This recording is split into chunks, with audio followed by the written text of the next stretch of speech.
আসসালামু আলাইকুম। সুপ্রিয় বন্ধুরা, যাদের মুখে ঘা হয়েছে, জিহ্বাতে ঘা হয়েছে, ঠোঁটে ঘা হয়েছে, ঠোঁটের কোনা ফেটে গেছে, ঠোঁটের কোনায় ঘা হয়েছে, আ জিহ্বাতে সাদা প্রলেপ পড়েছে, জিহ্বা ফেটে গিয়েছে, ঠোঁট ফেটে গেছে, তাদের ক্ষেত্রে সেই সঙ্গে তো রোগীর জ্বর আছে, পেটের গন্ডগোল আছে। এই ক্ষেত্রে আমরা সেই পেশেন্টকে কিন্তু আ হোমিওপ্যাথিক মেডিসিন এন্টিমকুট দ্বারা কিন্তু চিকিৎসা করাতে পারি। তো চলুন এন্টিমকুটের সঙ্গে কোন লক্ষণগুলো পেশেন্টের মিলে গেলে আমরা সেই পেশেন্টকে এন্টিমকুট দ্বারা চিকিৎসা করাতে পারবো।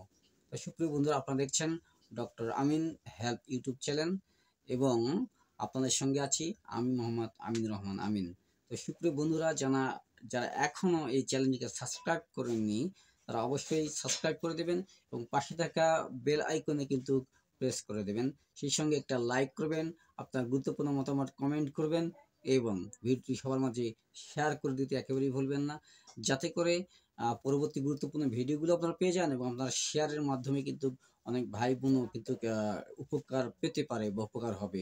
কাজে আপনার হাতের একটা প্রেসে কিন্তু অন্য ভাই বোন যদি উপকৃত হয় তাহলে তো আপনার ক্ষতি নেই, তাই না? Just a press, hit the subscribe button and bell icon button and share button. Okay, এখন আমরা মূল আলোচনায় চলে যাব যে হোমিওপ্যাথিক মেডিসিন এন্ট্রিমপ্রুভের সঙ্গে পেশেন্টের কোন লক্ষণগুলো আমরা খেয়াল করব। তো সুপ্রিয় বন্ধুরা, তার আগে জেনে নিই যে মুখের মধ্যে ঘা বা জিভেতে ঘা বা ঠোঁটের কোনায় ঘা হওয়া কেন হয়।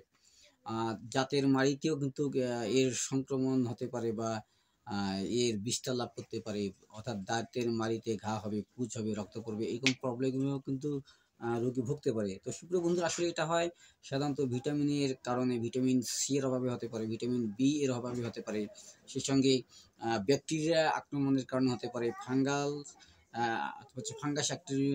আক্রমণের কারণে হতে পারে, তার হচ্ছে ভাইরাস আক্রমণের কারণে কিন্তু এইসব প্রবলেম, অর্থাৎ জিভেতে ঘা হওয়া, মুখে ঘা হওয়া, ঠোঁটের মাড়িতে ঘা হওয়া, এইসব প্রবলেম থাকতে পারে। তো চলুন আমরা অ্যান্টিমকুটের লক্ষণের সঙ্গে পেশেন্টের লক্ষণগুলো নিয়ে আলোচনা করি। তো জ্বর থাকবে, পেটে গন্ডগোল থাকবে, রুগীর জ্বর থাকবে এবং কী থাকবে, পেটের মধ্যে তার গন্ডগোল থাকবে এবং জিভের উপর সাদা দুধের মতো সর পড়বে বা দুধের মতো প্রলেপ পড়বে এবং ঘা, তার প্রচুর ব্যথা হবে, জ্বালা যন্ত্রণা হবে এবং টক জাতীয় খাবার খেতে তার পছন্দ হবে বা টক জাতীয় খাবার খেতে তার ইচ্ছা হবে। যদি এইসব লক্ষণ আমরা একজন পেশেন্টের মধ্যে দেখতে পারি তাহলে আমরা সেই পেশেন্টকে অবশ্যই এন্ট্রিমকুট দ্বারা চিকিৎসা করিয়ে থাকবো। তো সুপ্রিয় বন্ধুরা, আজকের ভিডিওটা অনেক ইম্পর্টেন্ট হয়েছে।